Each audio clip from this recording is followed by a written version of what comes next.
Then some rishis said,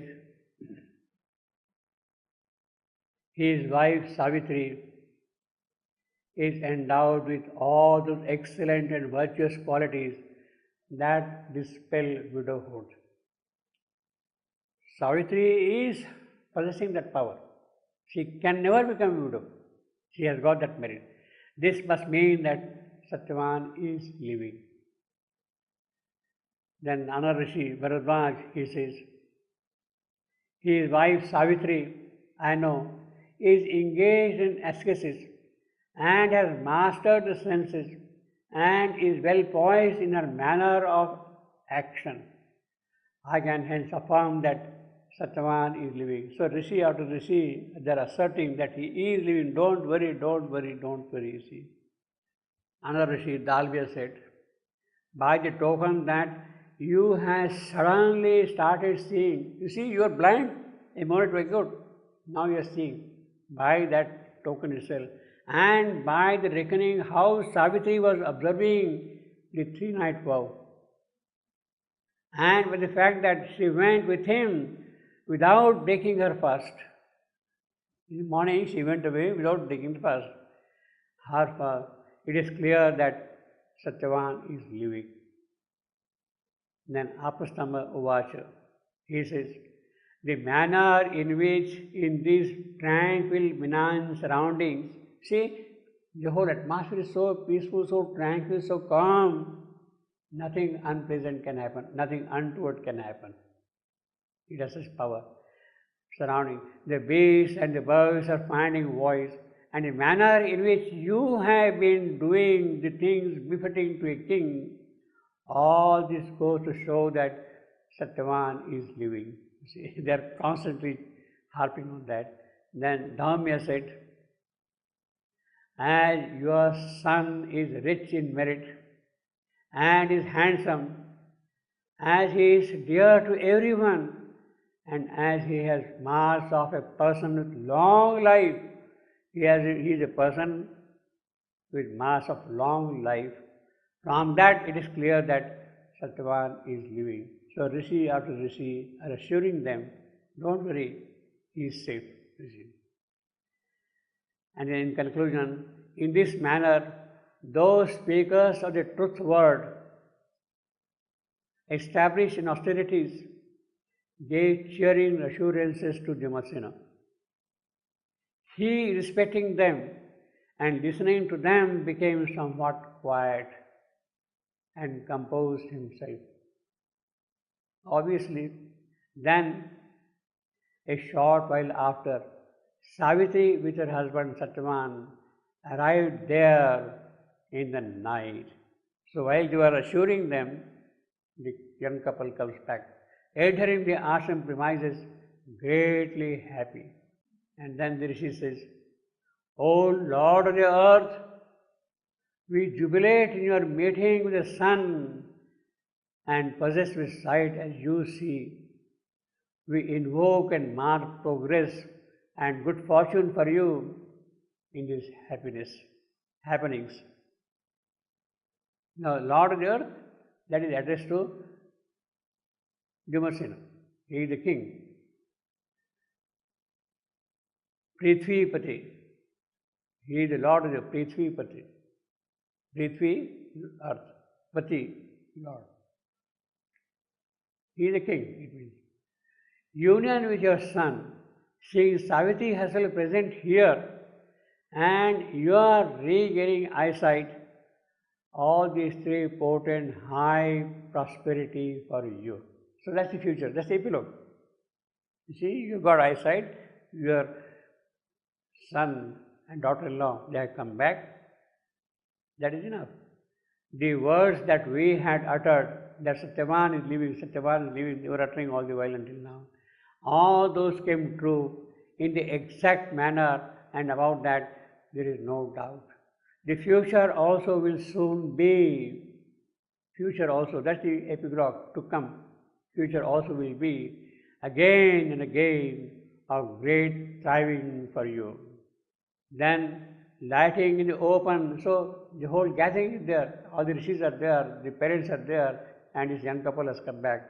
they light a big fire, bonfire. All those twice born and holy sat around with King Dumasena, the Lord of the earth, Savior, and Satyavan and Savitri, who was standing farther at one end, also took their seats when directed to do so by everybody, now griefless.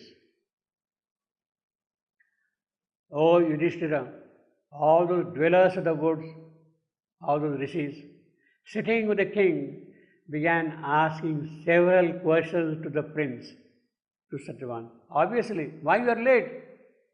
That's a kind of a natural question. How this happened that your father got the eyesight? They're puzzled about that.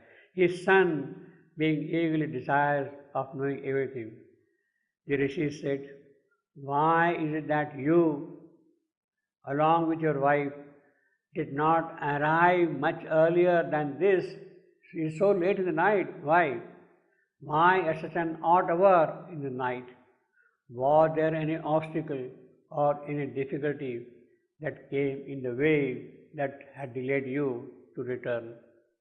By your delay in this manner, you have caused, O Prince, such distress to your parents and to all of us.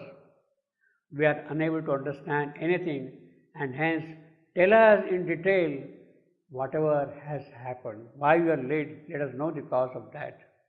And then Satyavan says, obtaining permission from my father, I had gone, Savitri accompanying me to the forest in the morning. Along with Savitri had gone. There, while chopping the pieces of wood, I suddenly had a severe headache. She is narrating the story. Afflicted by that piercing agony, I fell asleep for too long, I suppose. Never did I sleep in this manner any time earlier. On waking up, I decided to return immediately despite the growing night. The moment I woke up, got from the sleep, means he feels that he had fallen asleep, was not really dead. Realizing that you would be all worried about me and for the delay, there is no other reason. It was, of course, they don't believe in that. And then Gautama is asking, but your father Dumasena got his eyesight so unexpectedly. How did that happen suddenly? It's cause you do not seem to know. You are not aware why your father got the eyesight. Perhaps Savitri will be able to tell us about it. You don't know, but Savitri will know it. So let us hear from Savitri. O Savitri, I am eager to hear of it from you. You please tell us.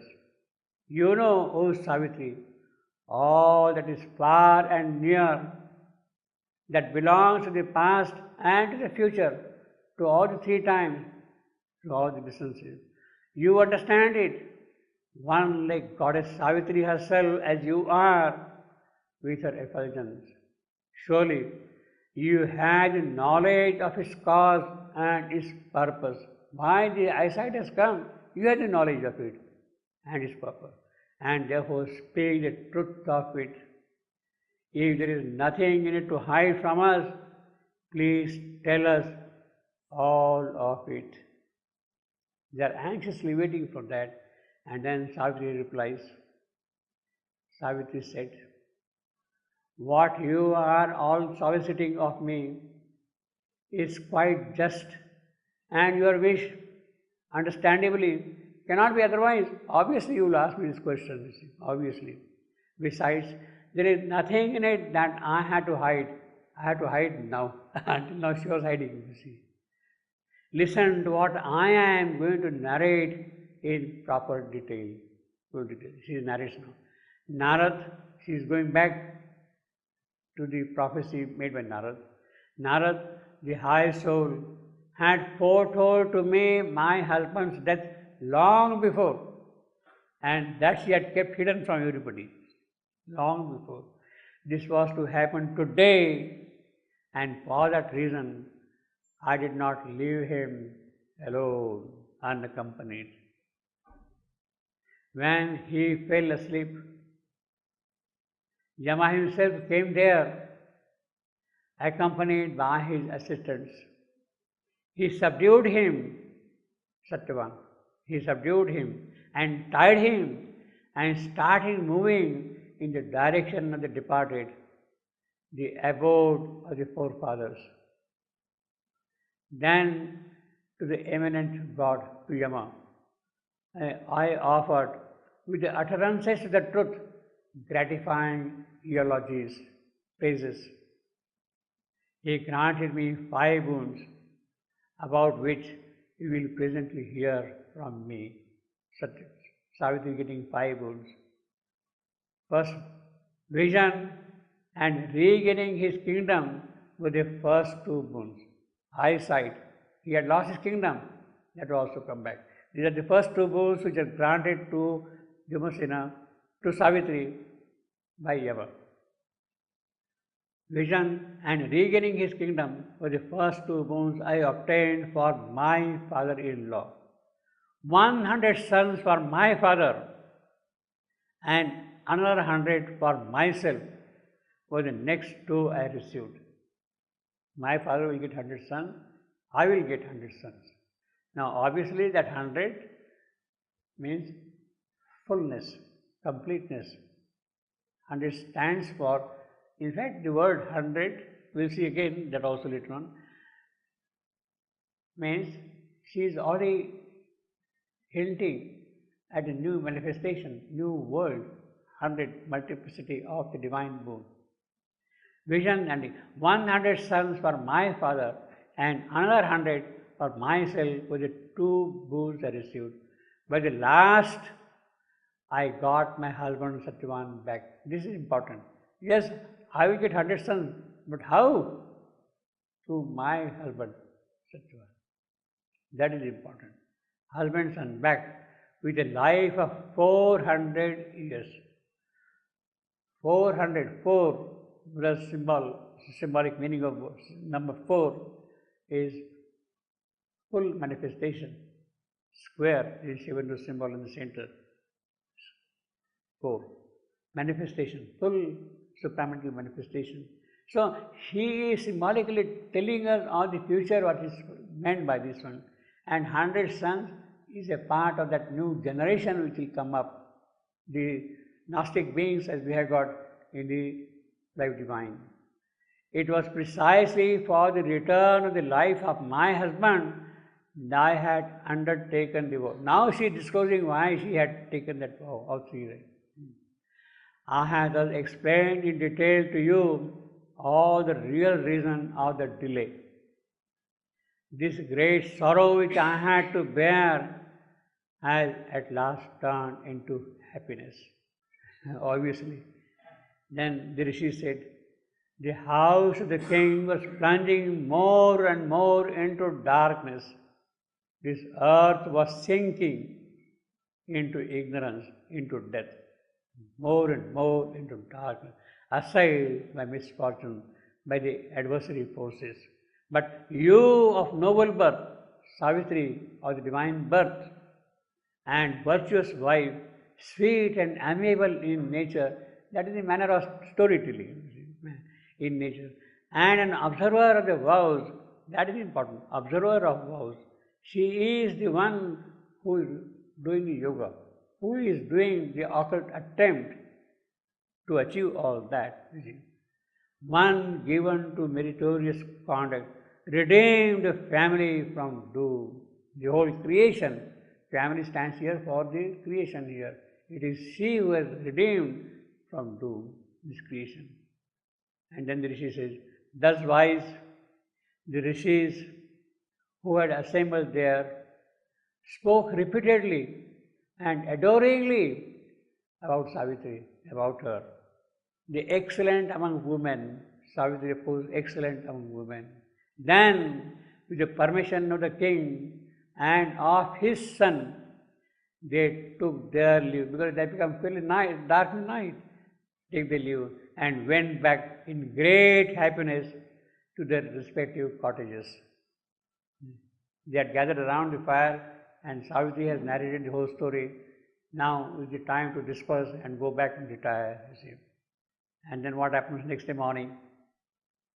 When the night was over and the solar orb had well ascended, the sun has risen up in the sky. They, all rich in austerities, all the rishis, they had done their morning tapasya, the rituals, yajna, all that in there, performed their morning rituals and gathered again. So they all came around Savitri once more because such a great event which had taken place. They were not satisfied to listen only once, they wanted to hear again and again what she has to say, obviously. All those great rishis spoke of Dyumasena, of the extreme good fortune of Savitri, and were not contented, even though they express it again and again. It is a tremendous moment at happened.